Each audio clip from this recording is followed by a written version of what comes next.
Introducing the African Diaspora News Channel app, your gateway to stories that's overlooked by the corporate mainstream media.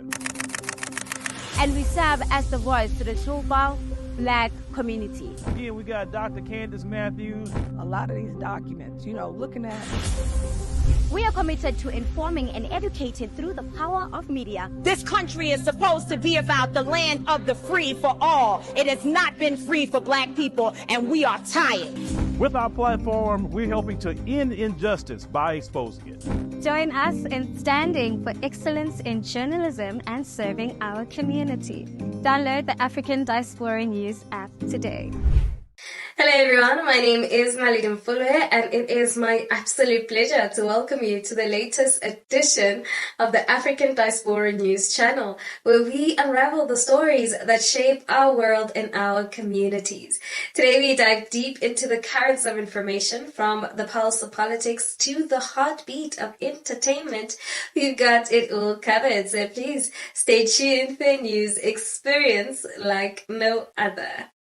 Today we turn our attention to a thought-provoking topic raised by the sensational Elsa Majimbo, who is a comedian and social media star. Now, Majimbo is known not only for her humor, but also for her incisive commentary on societal issues. Now, recently, she sparked a conversation about why Africans often tear each other down and elevate white people above their own fellow Black peers. Now, Majimbo's commentary touches on a deeply rooted issue that spans centuries of colonial history and the socio-political dynamics. Now, it's no secret, right, that the legacies of colonialism have left an undeniable mark on the socio-cultural fabric of African societies. And the divisions were deliberately created by colonial powers and designed to weaken and control indigenous populations. Now, this continues to echo through today's time, manifesting in the preferential treatment of white individuals and the ridicule of fellow Africans. Africans in Africa, you treat white people better than you do Africans, and you need to stop that shit. It is such disgusting behavior. I hate the special treatment white people get in Africa. Like, literally, ass kissers. The lot of you. I remember this one time in Cape Town, I wanted to get a table at a restaurant, and my friend was like, oh, remember to use your white voice so that they don't tell you that the place is booked out. Sorry? I have been to places at the club, literally there's a line of Black people. Africans, a white person pops up, they let into the club. Literally, it happens all the time. At restaurants, they're given the first tables. Africans are more kind, more welcoming, more understanding when it comes to them. And it's not just even white people, anyone who's not African, but especially white people. Are they God? I'm so confused. So many of you are traumatized from colonization. Stop it!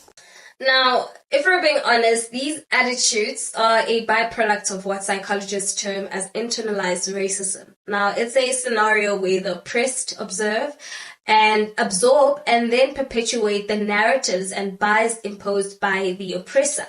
And when colonialists left, they didn't just leave behind new borders and governments. They also left behind a system of values that glorified whiteness and European standards while devaluing African heritage and identity. And so Majimbo's reflection could be considered a call to recognize and confront these internalized beliefs. They prompt us to actually question why, for many years, even after attaining political independence, mental and cultural emancipation still lags behind. And the answer might lie in the educational system, in the media representation, or even the socio-economic policies that maybe still continue to reflect colonial hierarchies. For example, in schools across Africa, the curriculum can play a crucial role in shaping self-perception. And unfortunately, in many cases, our history books highlight European achievements and gloss over African history, culture, and contributions. And this educational bias subtly encourages young Africans to admire Western civilization while remaining largely ignorant of their own rich heritage. Now, the media, which is also another powerful cultural force, often perpetuates stereotypes that favor white beauty standards and Western lifestyles. Things like your films, your advertisements, and popular culture frequently showcase white people as the ideal, perpetuating a subconscious hierarchy that values white over black. Now, this constant reinforcement makes it easier for Africans to fall into the trap of glorifying whiteness and actually devaluing blackness.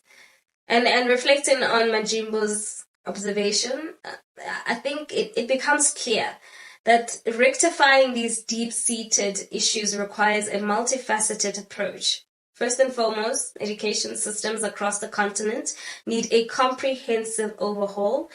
The African history, languages, and cultural achievements should be at the forefront of our curriculum, instilling pride and sense of identity in young minds.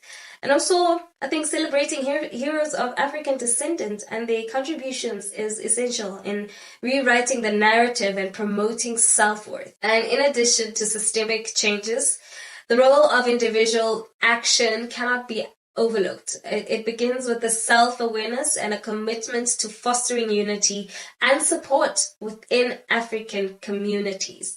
Now, conversations about internalized racism should be encouraged, allowing individuals to recognize and unlearn biases that have been ingrained over generations. By celebrating each other's successes and lifting each other in times of need, we can begin to mend the divisions that have long plowed us. And as Elsa Majimbo, in her characteristic, blunt yet insightful manner, provides a mirror for us to see the work that needs to be done. Her observations are a call to action, a reminder that while the external forces have had a hand in shaping our current realities, we hold the power to actually redefine our future. It's time to unshackle from the psychological chains of colonialism and actually build a society where people are valued for who they are and not where they come from or the color of their skin.